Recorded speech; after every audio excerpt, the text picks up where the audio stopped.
What is up, everybody, and welcome back to yet another episode of the Camera Junkie live stream.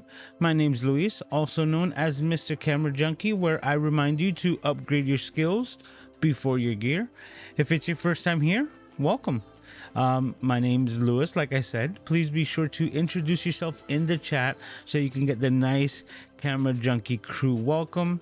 And as the tradition goes around here, first thing I always do is to check out to see exactly who are the early birds here in the chat.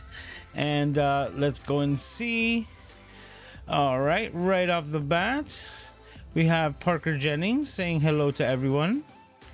And then we got Mr. Moderator also saying hello. Everybody's saying hi to each other. We got Sly hanging in here. Thank you for making it, Sly. And everybody's just saying hi to each other, as you can see. And that's what we have going on for right now. Today's topic at hand is the new Insta360 X4. Now, some of you might be aware or familiar that I actually own the X3 version. Let me grab it.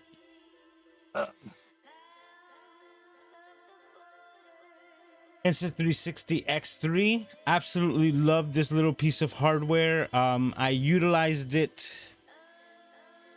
a lot for Creator Camp last year with Ecamm, and the way that I was able to utilize it was basically putting it like on a boom pole and just recording constantly all the time. I tried to do the same exact thing with Podfest earlier in the year, but I have to take full responsibility on the fact that I messed up, because the Insta360 is a 360 camera. Let me take it out of its case here.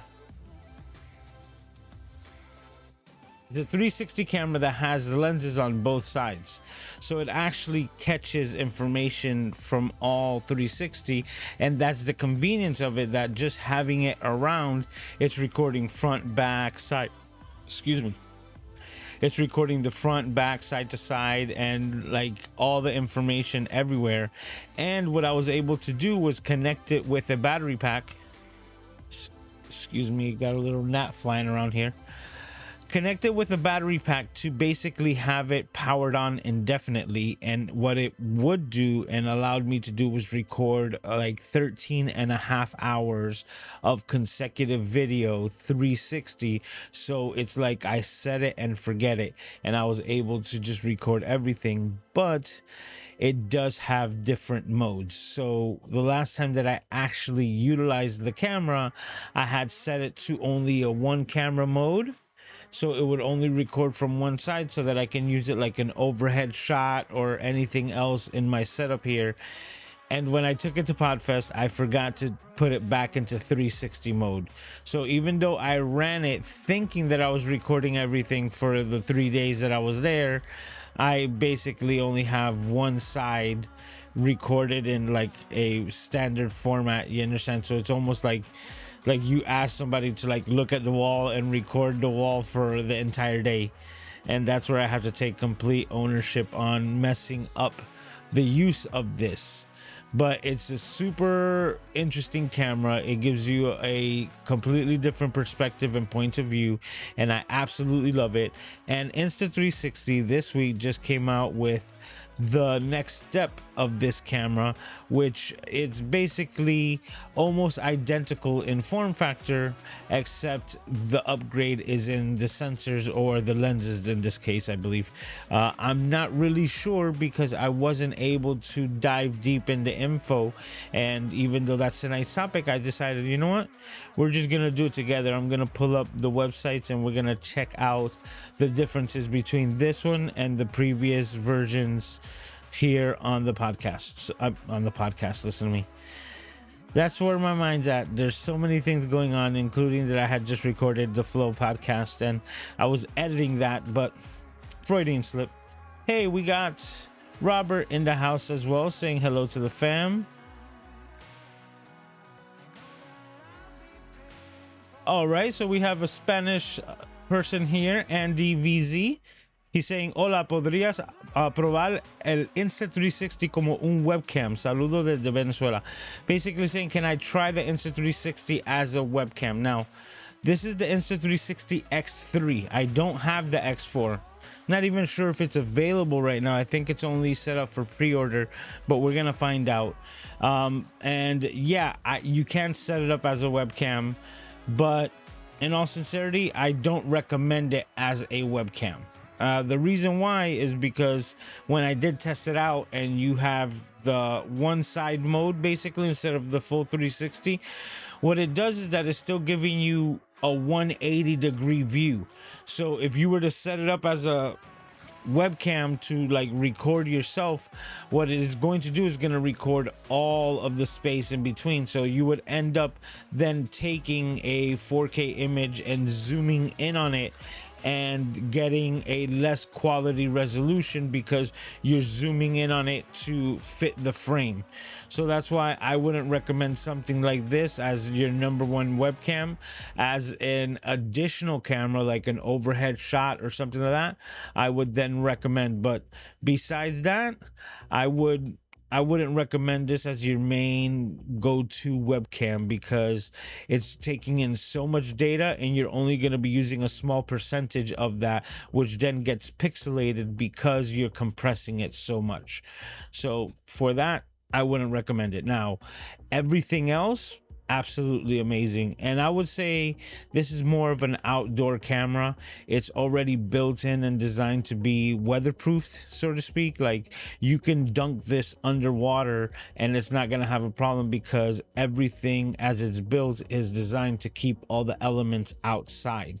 So for example, I'm just going to open up the battery and let me go to my overhead shot, right? And just so you can see, the battery has a built-in weather stripping. Now this seems a bit dark. Let me boost up the ISO real quick. There we go. Yeah, so we can see a little clearer. So like I was saying, the batteries themselves have the weather stripping built into it so that you wouldn't be able to get to the internal components, you know, in that manner. And they have a dual locking system, so this thing can take a tumble and the battery is not just going to pop out. So that is like ideal for the Insta360. On the inside here as well is where we have the memory card compartment. Let me see if I can show that. Let's see if we can get some light in there. That little symbol right there is the SD card. Oops. And that's where you're just going to slide it right there. Close the entire compartment up. And once again, we're completely weather sealed. Now, I have to be honest, I absolutely love my Insta360. The shots that I get from it, there's so many possibilities. So like, let's say for instance, the highest quality video is not your main goal, but let's say you wanted to have some type of conversational video added and you're doing a one-on-one interview podcast style. Now, this is something that I had mentioned to people at Creator Camp, which is really cool. Because you have the ability to extract the images in post-production, I can literally sit this in between me and my guest. So just the same way that I'm holding it, so to speak, like this, imagine I was speaking to you directly. Now, one lens is pointed towards you, capturing that front-facing shot, and the other one is recording me doing the front-facing shot, where we can just sit here and have a podcast-type conversation. And once we're done in post-production, even though it's just one recording, I would be able to extract both files separately. I'd be able to then go into the file and then just frame me and extract that entire file as a single podcast or a single view, right? A single angle. And then I'd reverse it and then capture and do the same thing and extract the same exact conversation, but from the other person's point of view, or you know, framed for them. Once that's done, you're able to then take both of them and put them side by side, like if you were doing a Zoom or a, you know, online an interview with Ecamm, right? Like an interview mode where you'd have both front facing cameras, and the conversation will flow naturally because it was a conversation that you had with someone in person. So the possibilities are pretty much limitless with this type designed camera, and I'm really excited to see what the new version of this camera is got installed in words are hard today. Let's see what this new camera has installed for us, right? What does it have ready for us? So let me go ahead and check the chat again real quick before I start opening up web pages. Okay, we got McNasty Daily saying, yo, how are you doing today? Thanks for stopping by. Hey, Alec, how are you doing? Saying, hey, everyone. Hey, Lewis, glad to catch you live. Likewise, glad that you were able to make it, you know?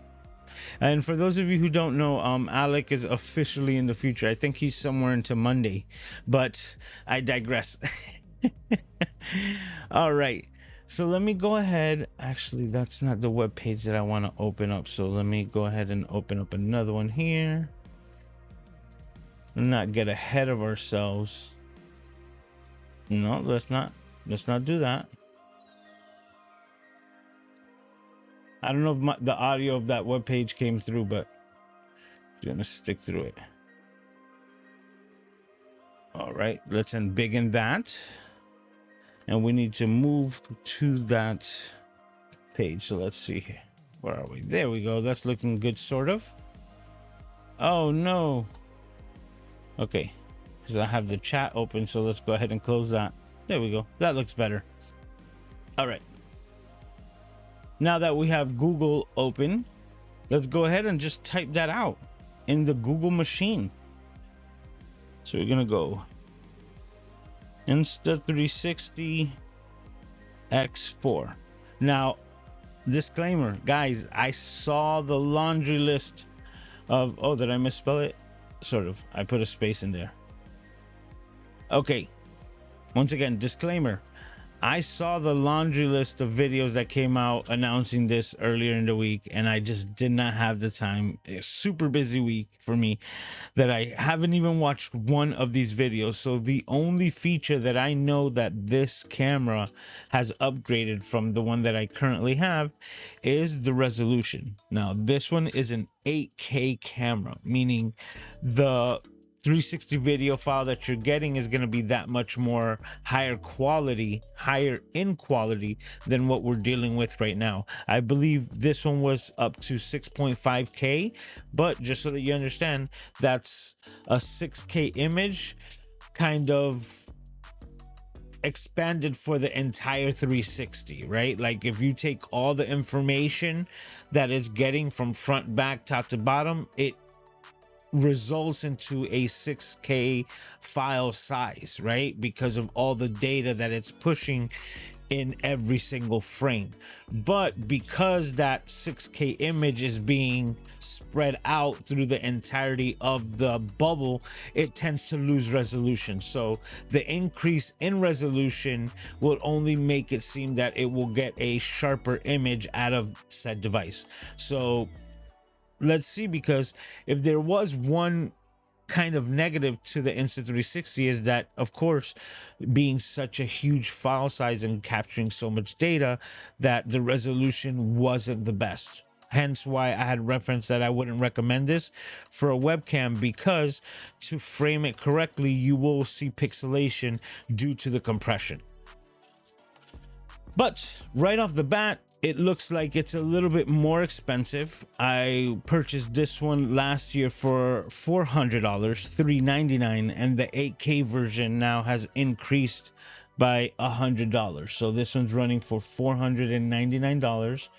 Let's go ahead and check some images right off the bat. And okay, this is a cool image. So as you can see here, it's saying versus, right? And right off the bat, almost identical, but I can see now it's a bit taller.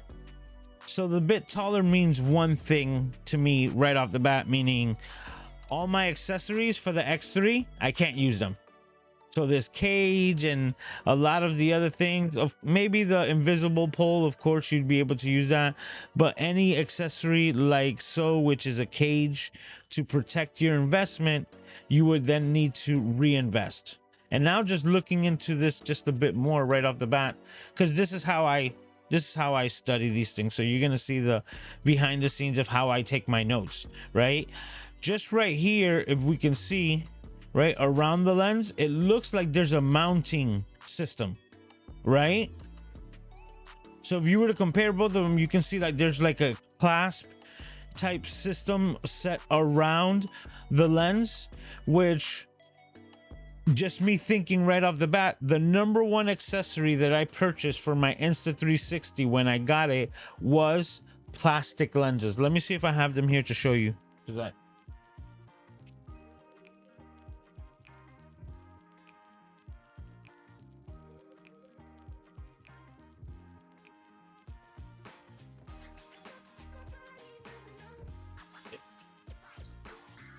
Oops. But yeah, here, so you can see exactly what I'm talking about. Now I just put this on this cellophane so that like I could reuse them, but basically it's an adhesive and it's just a small little half bubble dome, right, that when I want to use them and when I'm putting my Insta360 in the worst type of environment, I am able to adhere a plastic bubble cap on top of it. Now, yes, it's going to protect my main lens and I thank for it, but at the same time, being not like the highest quality glass, seeming that it's plastic, right, it then tends to add particular types of glare and hazing to the image, because it's just another piece of anything basically, but just another piece of plastic that's going to be in front of your image, so it will then give you a lesser quality image. It's just the way it works. So it's a risk reward, so to speak. If you want to risk your lens, you'll be rewarded with a better resolution shot. But I knew that I was putting my my Insta360 through a very harsh treatment that some of you have seen when my Insta360 fell off of my car.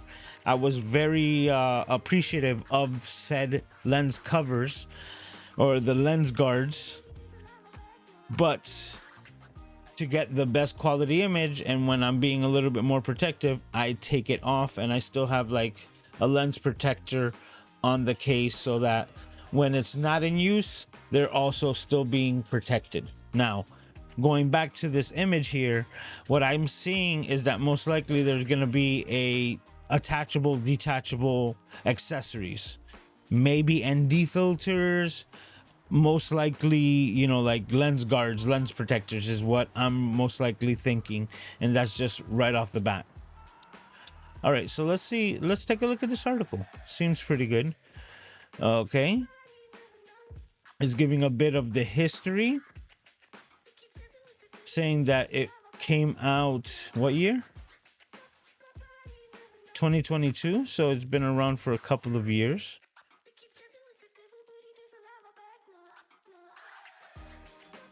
So it was launched. Okay, let's see something here. I'm gonna open up another tab, and let's go to the B&H, the Better in Homes. For those of you who don't know, that's an insider tip given to us by Miss One and Only Diana Gladney. If a spouse were to ever ask what B&H on the credit card stands for, it's house supplies from Better in Homes. Just unagi. And here's the B&H X4 360 8K camera. Okay, so let's take a look at some of these pictures. And yeah, that's right off the bat. The second picture shows a lens guard over it, as you can see right there. So this is without the cover on. This is with the lens guard. As you can see, the little knurling. I was gonna say stippling, but that's different. Knurling on the edge of the lens cover there. And let me just look at it here. I'm not seeing that much of a difference as far as the other aspects of this system. Like I said, yeah, it's a bit taller, but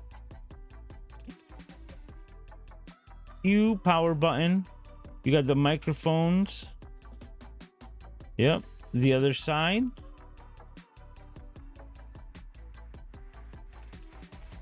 Oh, let's cover on and off.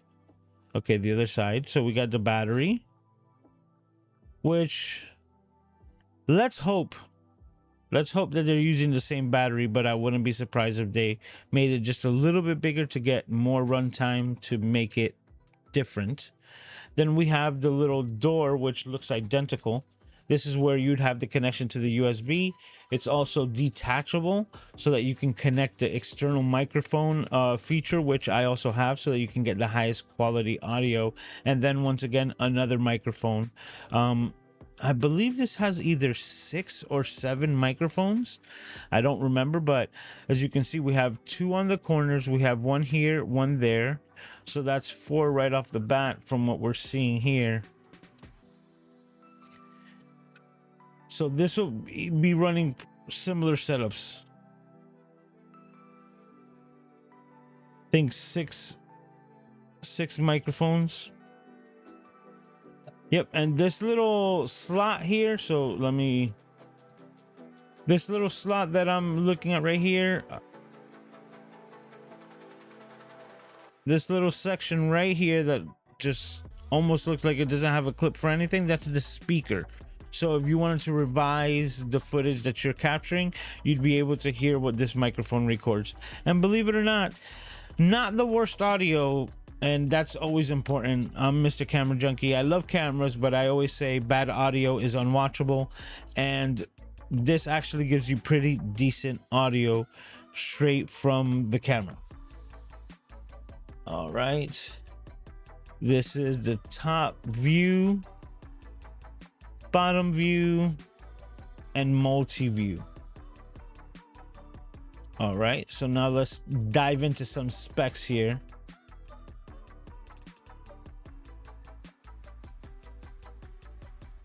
Oh, that's the button I'm looking for. Okay, so stitched video format. Stitched meaning, as you can see, is getting 280 plus. Actually, I think it's more than that as far as the field of view that they capture. So 180 view is basically a straight line, and they're able to capture just like a little bit more past that, and they do that with both images until they overlap, and that's where they get stitched to give the perfect 360 imagery. So in that sense, we have 7680 by 4320 at 24 frames, 25 frames, and 30 frames per second. So that is their 8K format. And as you can see, the resolution that they're giving us here is not native to what we're used to as far as 4K and 8K images, right? So their 4K image is a 5760 by 2880. That's crazy. The fact that they're doing it at even 60 frames per second in this little machine, that goes to tell you. Now, mind you, if you are thinking about picking one of these up, don't skimp out on the memory card. Make sure that you get a high capacity, high speed micro SD, and it's gonna make your life a breeze, because I had to go through all the testing, and if you try to go with a less expensive memory card for said unit, you will pay in it overheating, because it's trying to pump so much data and the card is not fast enough for it. So the friction of the data not moving fast enough then creates heat, which will then create an overheating issue. Some of them will just stop recording altogether because it's just like too slow, and the camera says we have a pileup of data and nowhere to put it, so it just stops recording. A variety of issues that can be solved by getting the appropriate memory card to avoid a bunch of headaches. So tip number 1, if you're dealing with these small cameras with micro SD cards, make sure you get the highest quality SD card so that you could avoid a bunch of headaches. Now, It's a CMOS sensor. We have different file recording formats. So after it's done recording, it has a variety of different packages or wrappers to put them in there. We have a H.264, H.265 in two formats, and one of them is like 2.5K. It's not 4K exactly, so it looks like the resolutions that we're getting in those 265 are 1080 and 2.5K, which in this case is like 2.7, and then 4K up to 60 frames per second. So yeah, it seems the same thing, but basically the file recording formats is H.264 and H.265. All right. It's got a maximum capacity of 1 terabyte to be put into the SD cards. You might need the 1 terabyte if you want to have extended periods of recording. For me to get the 13 hours out of this guy, I have a 512 gigabyte card in it, and that gives me 13 and a half hours of consecutive recording. But it's also at a smaller resolution. Once you have the higher resolution, the file size is going to be then that much more bigger. And for that reason, I would probably recommend the 1 terabyte, once again, to avoid headaches or future problems. It's got a mobile compatible quarter 20 thread at the bottom, and the battery, it's a 2290. So now that we're here at B&H, let me just open up another page right here in B&H, and I'm gonna go Insta360 X3 to see exactly. It's still being sold at 400. You see, top seller, because I purchased one myself. All right, and we're gonna go ahead and do the specs again. And as I saw, yep, they made the battery bigger from 1800 milliamp hours and a runtime of 1.4 hours per charge, which is what was set up for the Insta360 X4. This one, as far as runtime, is giving you 2.2 hours with 2290 milliamp hours. So not the same battery. So new accessories, new things like that. But it might be worth it. It really just depends. Oh, still image. That's interesting. It's saying up to 72 megapixels. And that, of course, is going to be most likely a 360 still image. But side to side, we're getting 18 megapixels on a standard format, which is not bad. 18 megapixels, if you're getting good quality resolution with good light, this thing's going to work perfect for you. So, number of lenses 2. It's a 72 megapixel effective ultra wide 170 degrees angle, and that's per side.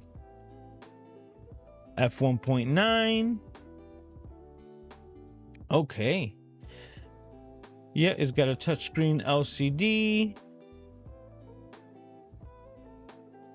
And I think that's about it. Now, I would have to check out the quality. It might, excuse me. Wow. Here's a tip that I'm just learning. Today, I actually ate before the live stream. I usually eat afterwards, and it gave me the itis. Like it started giving me the nappy feelings, if you know what I mean. I want to take a nap. Like it got me ready for sleep in a good way, you know, almost like Thanksgiving, but something that I might be avoiding in the future. Okay, but now, if you're someone like me who had just purchased this last year, I don't see like me going out and selling this device to try to, you know, get this one when, you know, like maybe in a year or two, we're going to be at the same exact point. Here's a good example. I'm going to go back to my main shot. Yep. Okay. should have kicked back to Ecamm, but here we are. All right. Here's a good example. iPhones. This is my iPhone 11 Pro. I've been rocking this for a while, and I haven't really had or seen the need for an upgrade. But I stopped at the Apple store not too long ago and ended up picking up an upgrade, so to speak. Now, no. Through a situation, I got my hands on an iPhone 14 Pro, and I'm comparing the differences, and wow, what a difference. So, for example, the difference between the iPhone 11 Pro and the 12 Pro, not that big. But now that we've jumped more than 1 or 2 generations, you will see vast differences. And that's where I can say between these two devices, it is vastly different. Vast. As far as speed, production, quality of screen, of image, refresh rate, so many little things that just kept getting, you know, like progressively better. In a couple of generations makes a huge difference. From one to one, no. And that's exactly how I feel with this device. I just purchased this one, and if you're like me and you got the Insta360 X3, I don't think you're gonna see so much of a drastic difference that you say, hey, I need to go out and get this new device. If you want an even higher quality bump, there's another Insta360, which is like with a 1-inch sensor and a much bigger setup on the inside, which because of the bigger sensor and the bigger lenses, even though they don't have the 8K resolution, will eventually at the end of the day get you a overall better product, or overall higher quality video as your final product, as your final result. So for that reason, I wouldn't recommend, if like me, to go out and get this new Insta360 X4. It's nice, and I like the direction that they're headed, right? Because it's just improvements all the way around. But kind of like going from the iPhone 11 to the 12, there's really not that much difference for me to invest in it, because this one's doing all the things that I wanted to do, and that one doesn't have like a new recording style, right? It's not like it's going to do anything except just clear up the resolution a pinch more. I can hold off. Now, if you were someone who was looking to get this one and you were saving up your funds to do so, I would say save up just a little bit more to get the other one, so that you can always get the best piece of gear that you can get at the moment. You know my saying, upgrade your skills before your gear, right? And that's where I will leave this conclusion of kind of like where I sit with the Insta360 X4. I would upgrade my skills and utilize what I have if you have it. If you are to the point that the Insta360 camera or something like it was going to be the next evolution in your production, then I recommend going to the X4 so that it can last you the most time as possible, right? Most people won't rock a phone past 2 years, and I've been rocking the iPhone 11 Pro for a lot longer than that, because I knew what I was getting into and I made the most of it the entire time that I had it. Now, years down the road, it was time for an upgrade, and I recognize it, but it doesn't mean that the item that I had previously is no longer like useful. It is very useful, and the most that you can get out of it is the most that you can make out of it, which is why I once again say upgrade your skills before your gear, because the greatest and best camera at the moment is not going to make you a better videographer or photographer. Only practice will, right? Repetition and putting in the hours, putting in the work is what's going to make you the best at anything that you can do. Now, that's my soliloquy. I'm going to leave that there. I'm going to go ahead and check in the chat with you guys again. Paul says, yep, it has screw-on lens guards. All right. Robert says, I like this 8K version. I haven't bought the 360 camera, so I might be in time to jump in on the train. You see, that's exactly what I had just said. If you haven't gotten the X3 or any version prior to it, right, go ahead and do it. But at the same time, I'm an avid advocate for the used camera market. So whenever something like this hits the market, it just kind of gets my eyes going for the previous device that is working perfectly fine, and getting it at a discount because somebody has the FOMO. Right? Here's another example. It's a little bit off topic, but just to give you an understanding, there's a handheld gaming device. It's like a computing device called the Steam Deck. Right, and the Steam Deck is basically an online portal that runs like a Linux-based operating system, so that it can connect to Steam Online, download all of your games that you have within the Steam library, and have it like in a Game Boy type of system on the go. Now, this came out either a year ago or 2 years ago, and just hit the market by storm, like online or mobile gaming with a high quality 7-inch LCD in the palm of your hands, being able to run all of the games that you would run on your PC game. Like I said, took the market by storm, and it's a really cool piece of tech that always had my eye.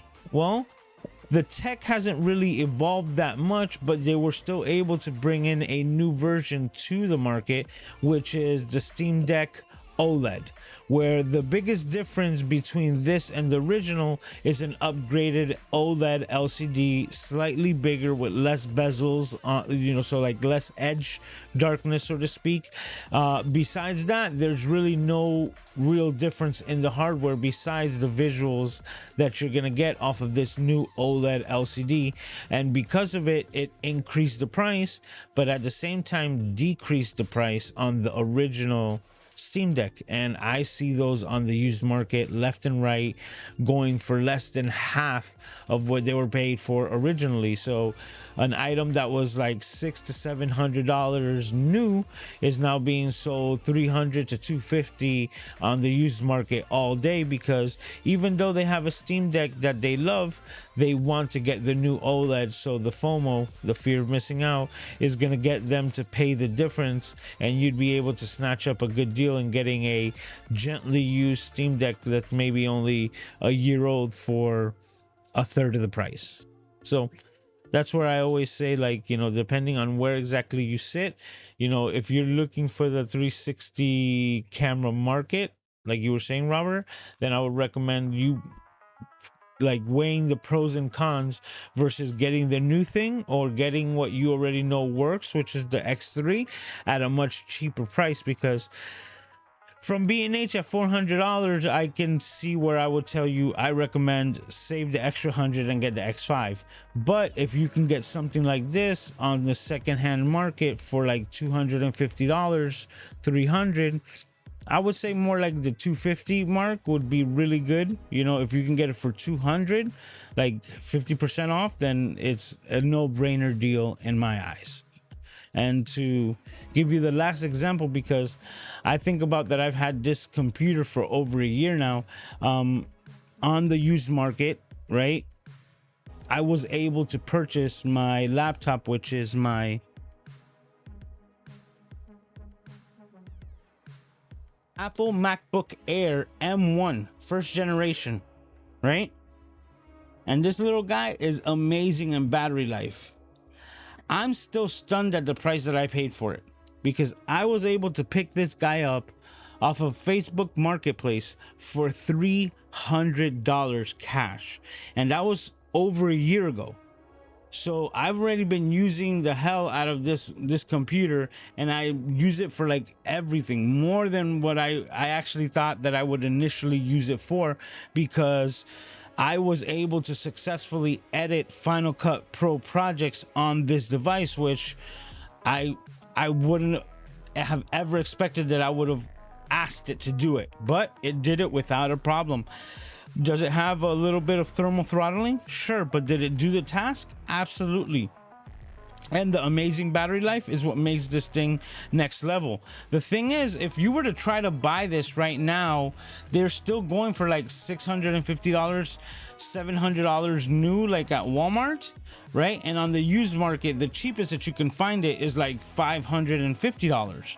So for me to be able to have found this over a year ago, right? So I already got over a year's worth of like use out of this device for $300 flat.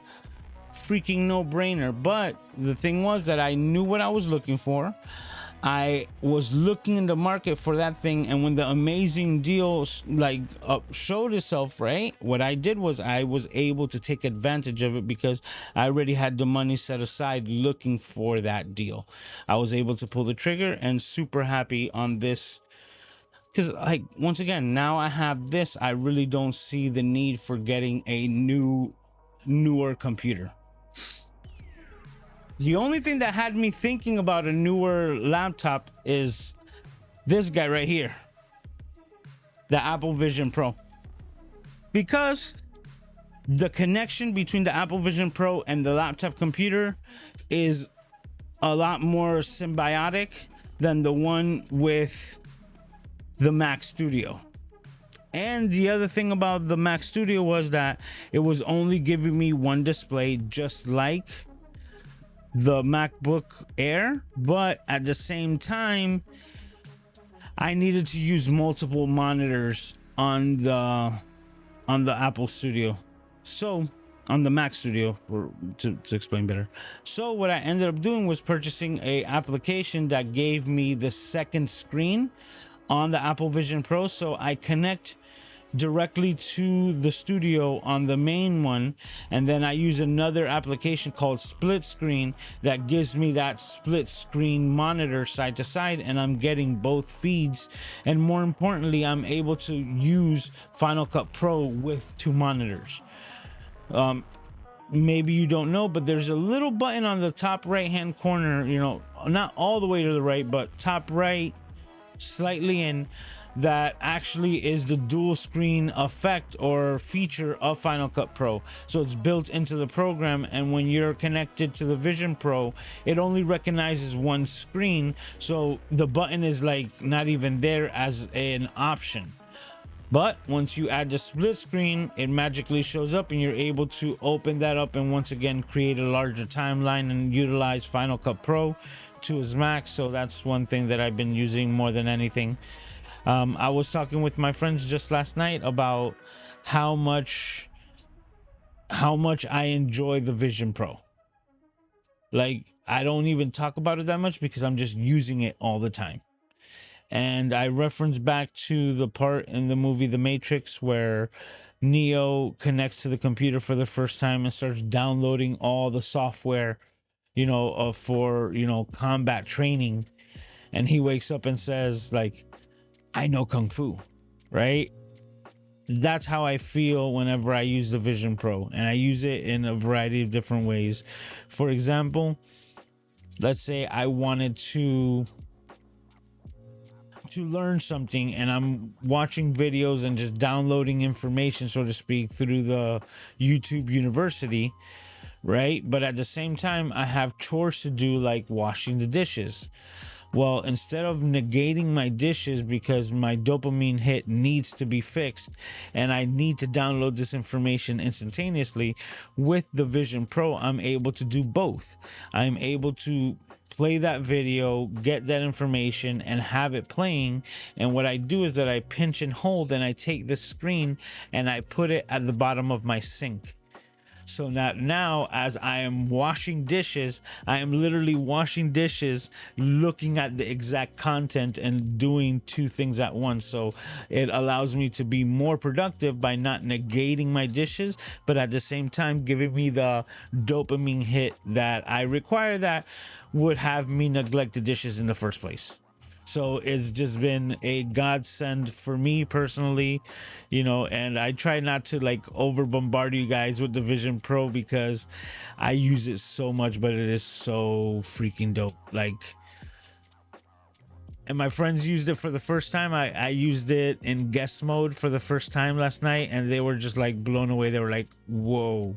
Like they didn't get to use it in its entirety, but they were able to grasp the concept of what the future is coming with, you know, spatial computing, however you want to say, right? The augmented reality, the Ready Player One type of world mindset that's coming on in the future. So, but yeah, let me get off that topic. Let me see what you guys are saying.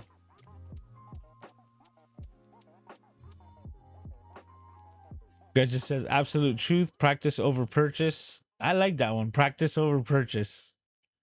Hey, what's up, Kevin? Yeah, and that's exactly what it is. Upgrade your skills before your gear, right? Practice over purchase. I like that one, Gretchen. I gotta give you props because that should be on a shirt. Practice over purchase. And you could just put practice and purchase, right? And with the little greater than sign. And that's the entire, you know what? I'm gonna write it down on this piece of paper here. I don't know if you're anything like me. Whenever I write it down, there's something about like the synapses or something that happened with me thinking the idea, writing it down on a piece of paper, that then becomes hardcore memory in my system, and I'll remember what was written even if I don't have the piece of paper. I don't know if that makes sense.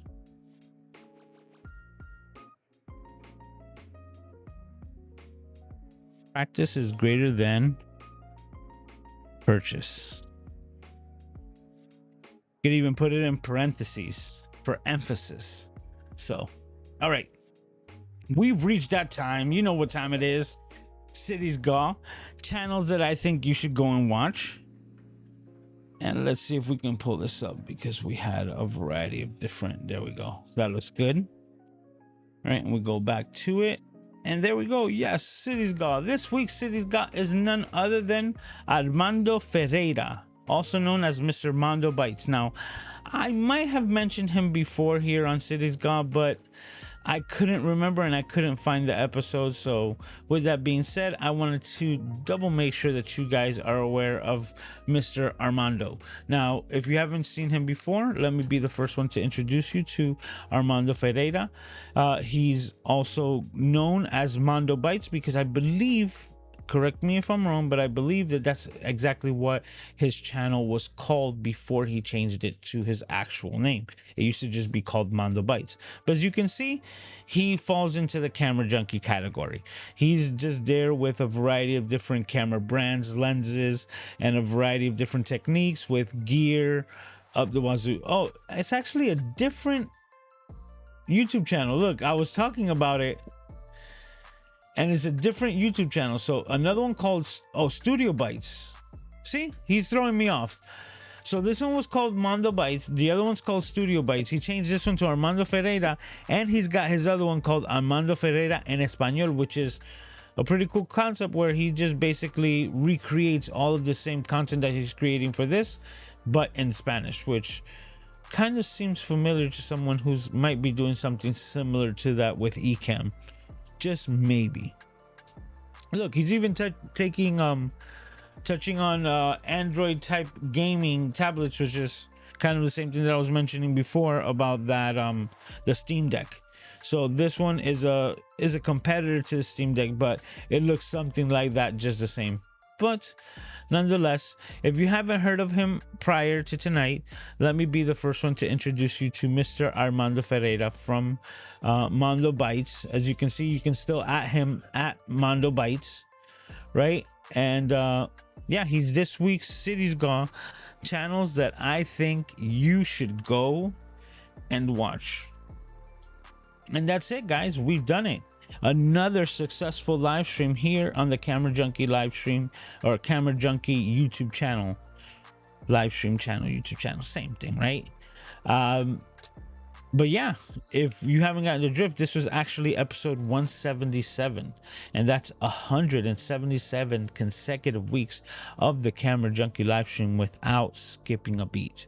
Yep, that's over 3 years of this show happening every Saturday night. So if you want to catch the next one, mark it on your calendar, set it up. Mr. Camera Junkie YouTube channel every Saturday night, 10 p.m. Eastern Standard Time, where we're hanging out here with the fellow Camera Junkie crew, you know, shooting the breeze and talking about cameras, creators, and everything in between. So if it was your first time, please be sure to hit the like button. Remember to do so. It's absolutely free and it's highly appreciated. Subscriptions are also free, so if you want to subscribe to the channel, please be sure to hit the little bell notification so that you know when the next live stream is going to happen. But like I mentioned just before, it happens 10 p.m. Eastern Standard Time every Saturday night, and you can count on it. So no matter where I'm at in the world, on location or on the road, you will always find me here hanging out with the crew every Saturday night. So everyone, as always, thank you for hanging out here with me. You guys make this the place where I want to be week in and week out, and I can't thank you enough. So take care of yourselves and each other, and I can't wait to see all of your smiling faces as we do it all over again right here next week. So till then, talk to you.